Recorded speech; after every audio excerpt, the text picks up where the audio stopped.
Hi guys, today we're going to talk a little bit about how to film a post on Instagram.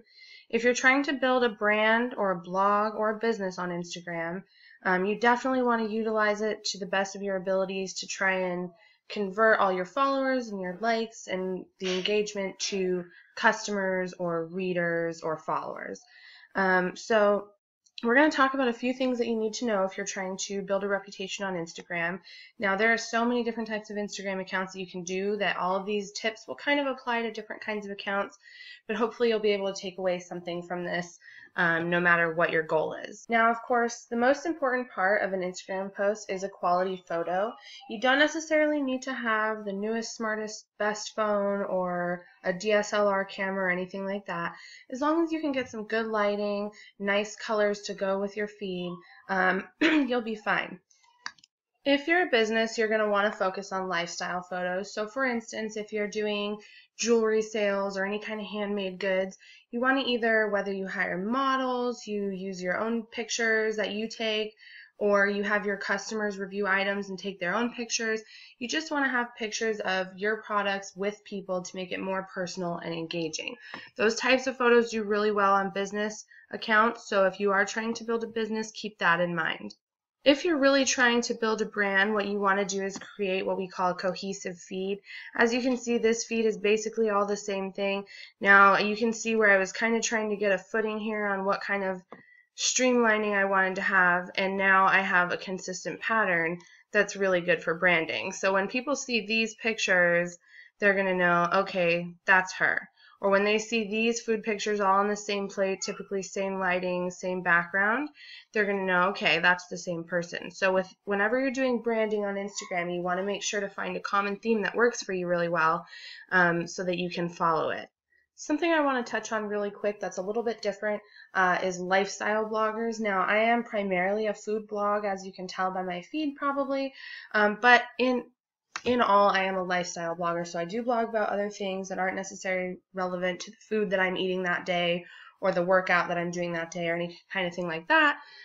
So what you could do is still use a relevant photo in your feed, but maybe then just talk about something that leads into your newest blog post. That way you can link it in your bio and you'll still convert some traffic there. So for instance, this here is a paleo meal that I made. I like to blog about paleo a lot.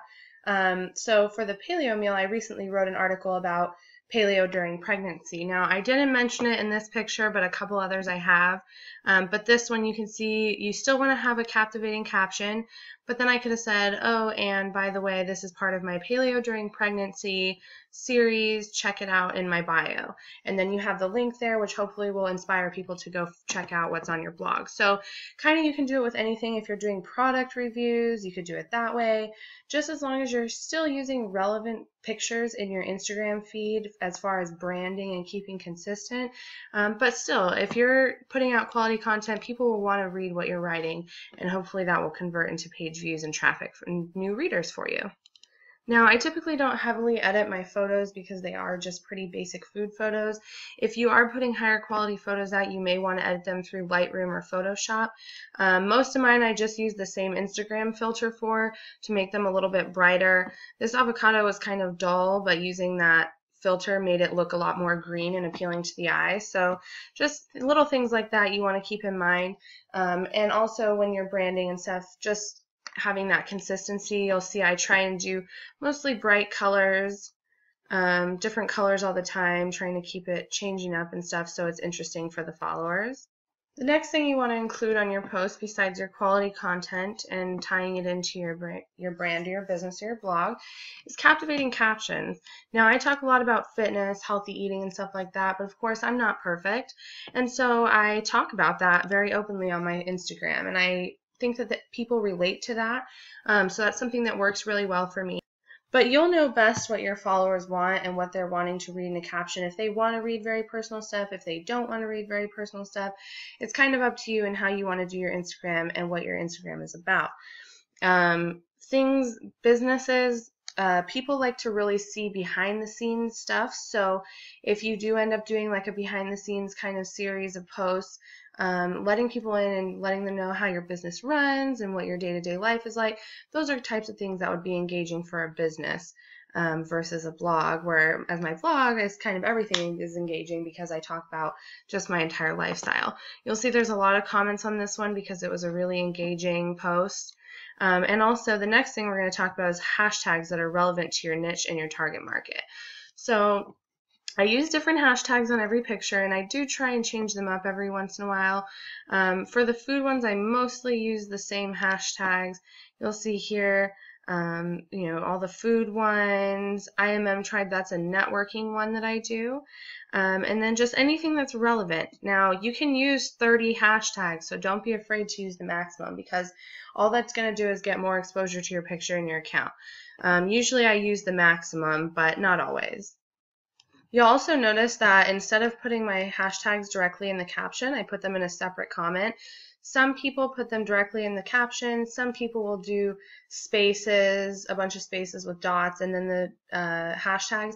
I like to just put them in the second comment. That way, when I do have this kind of engagement and people commenting afterwards, it makes them disappear, and it just looks a lot more clean and uniform. But of course, you can do it however you like doing it. The last thing we're going to talk about is posting at optimal times. Now, this is something that you're going to have to experiment with personally on your account because it is different for everyone. It's different for every market. It's different for every hashtag. So it's just something you kind of have to play around with.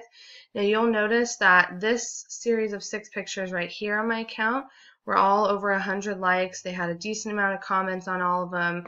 And that's when I was just really digging in to find what times would work best. These two, of course, were dinner time. That worked really well. These two, of course, were lunchtime. And I think these two were in the morning.